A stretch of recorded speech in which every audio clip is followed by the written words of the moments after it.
You would be absolutely amazed to find out how many artists or content creators, whatever you want to term them, don't have a vision for what it is that they're creating. And it really boggles my mind because it's so rudimentary that it almost doesn't compute to me.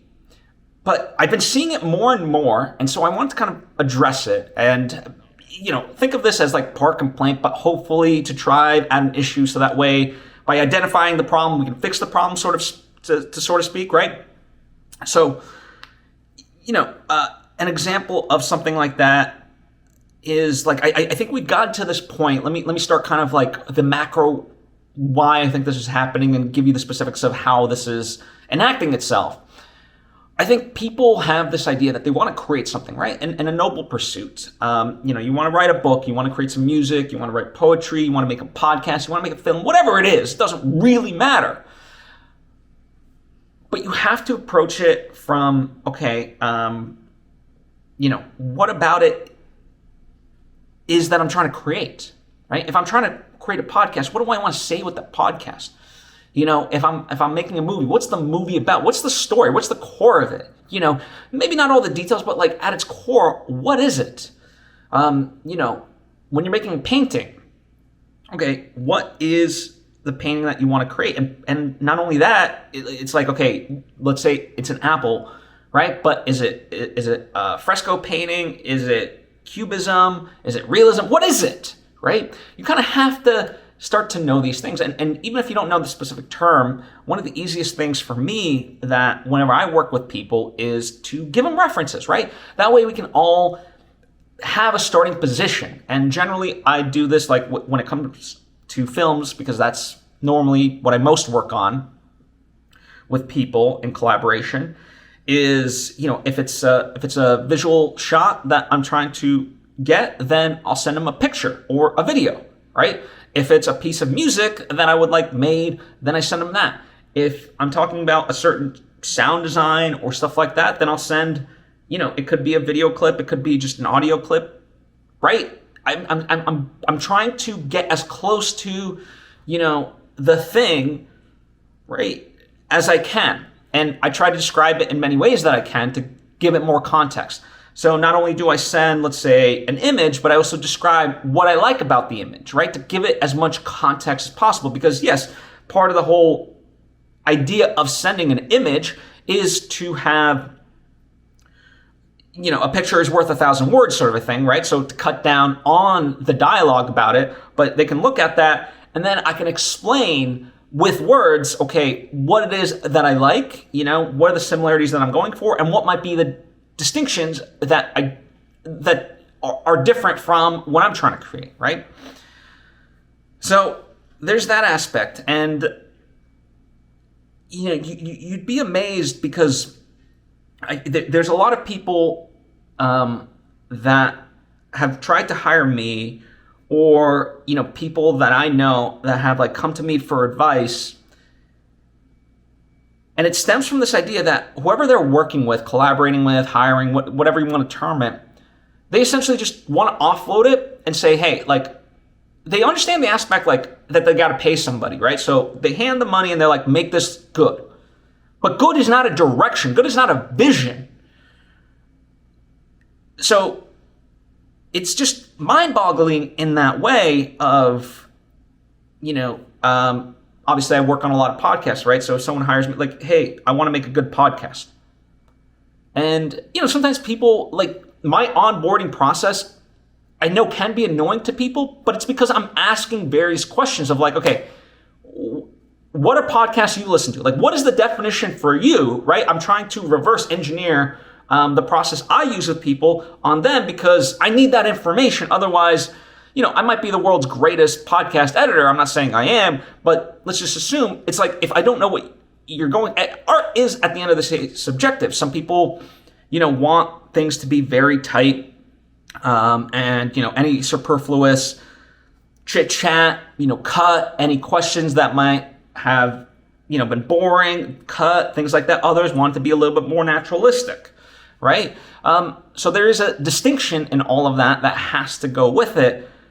But you'd be amazed. And two, like it becomes, for example, when I try to get notes from people on a project, right? Let's take my last movie, Finding Love in Bogota. I whenever I solicit notes at whatever stage I'm at, I don't try to dictate what may come back. I just say, hey, watch this movie, read the script, whatever it is, and give me your unfiltered notes. And I remember getting a note initially from a friend of mine, that said, hey, all this takes place literally within 1 week in Colombia, and they make so much reference to their lives outside of this place, I would like to see that. And while I respect the note, it's not the direction, the vision that I was going for, because the exercise for me was to create a movie within that 1 week span. And yes, them grappling with their lives outside of it through the lens of this, that dichotomy for them, even if we don't see what the other side of it was, right? That was, call it the exercise, whatever, that was the vision. And so, when you have that, you can better navigate what it is. But yeah, it's when you lack that sort of vision, you end up wasting so much time, wasting so much money. Round and round you go. I mean, there was a note I got for an intro that was created, and it was like, hey, can we make it shorter? Now, the intro is already 12 seconds long, so it's not, for a podcast intro, it's not that long, if I'm being honest, right? Like, that's a pretty good length. Had it been a minute, okay, I could see the argument. And, and of course, it's at the end of the day, like, listen, you can hire me to do whatever, not literally, but figuratively. But the point is, they wanted shorter. And, I could have easily just been, first off, it's like, well, what do you want to cut? But I don't know. I do try to be a good partner in that way and say, like, well, what don't you like about the intro and what makes you want to cut it down? And their reasoning was, well, I just heard it too many times. Too many times. The show's been going for, just a few weeks. And it's like, come on now. Like, as good of reason as that may seem, you should want something that's more constructive.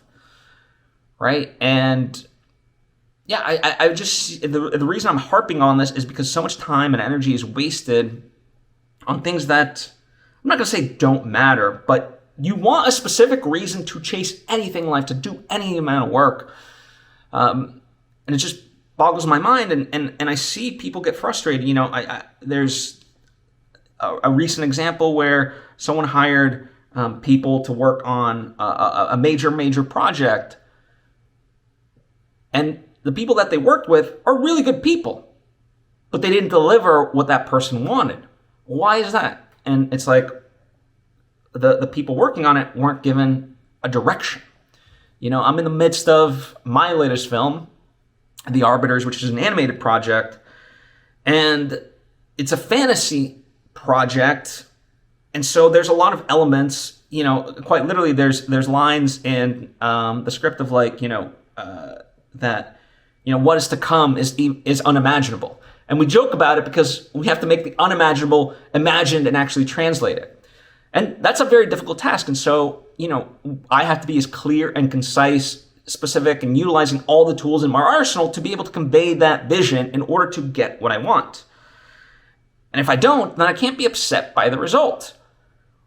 And sometimes part of the process does become, it's like, okay, I give a sense of direction and like give people like, hey, you know what? Just come back with something. Let me know how you interpret this. And seeing that come back and the interpretation of it helps jumpstart me of like, oh, okay, you know what? I do like this element, but let's change this and let's change this. But I have to know that's part of the process. So it's going to take longer. It's going to require more effort. And more than likely, it's going to require money. And when you look at, like, if we extract this really out to, I can speak more about the Hollywood system, a lot of budgets gets ballooned nowadays, whether it's Marvel or, whatever else, because they end up doing reshoots. And, listen, every movie has reshoots. Like, it's not an inherently negative thing. You write the movie that you want and you try to have it be of the best script you can have, but then you see it on set and you become inspired and you make some tweaks and you elevate the material. And then, you see it in the edit and you start to see some inherent problems, or you start to finesse it, blah, blah, blah. And, there might be just one or two things. It's like, okay, you know what? This would work better if we had this shot, or, if we got this line down, whatever it is. Or, sometimes you can move a scene, but that doesn't necessarily have to do with reshooting. That's just more of, managing scenes, and that happens all the time. The point being that once it comes time to a reshoot, if along this whole process, starting with the script and the pre-production, you had a vision, right? And you tried to have it be as streamlined as possible, that makes the rest of everything smoother. But if you're like, okay, well, we kind of have a concept of what the script is, and let's just shoot it and figure it out, and then we'll edit it, and then you're going to start to see more and more problems arise and bubble up, that then instead of just a couple of shots in terms of your reshoots, now you're reshooting half the movie or something like that. And trust me, I've seen this, and it becomes insane. And so, you're almost shooting an entirely different movie that takes an insane amount of time and, again, budget. So all for what? So the point is, I think people really need to start to define what they're after in the earliest onset of it, right? That's the time to play. I mean, me with my animated project, I'm still developing it, right? We're not even in the pre-production phase. We're in the development phase, which means the script, and, with animation, you're drawing characters and things like that nature, and you're testing certain things out. It's all a test. And that allows me to play of what works, what doesn't, because this is still the play phase. This is still the cheapest phase of all of it. And, there's been plenty of people that have tried to push me to go faster with it. And it's like, until the script is where it needs to be, it's a useless exercise, right? And I know the vision I had. It's just, script writing is this is the most ambitious project, and so getting it finessed, as I told my team recently, I landed the plane within distance. On this next pass, I like to land on the actual landing floor itself and maybe break a couple of, wheels off the plane, something like that, right? If we're going with this terrible analogy. But I keep getting closer, right? That's where we're at. But until that script is where I know it can be, there's no point in moving forward. It's a wasted effort. So have a clear vision, enact that clear vision, communicate that clear vision, and that is how you achieve success and less headaches when it all boils down to it. So I hope this helps. Thank you as always. I appreciate you and hope to see you next time.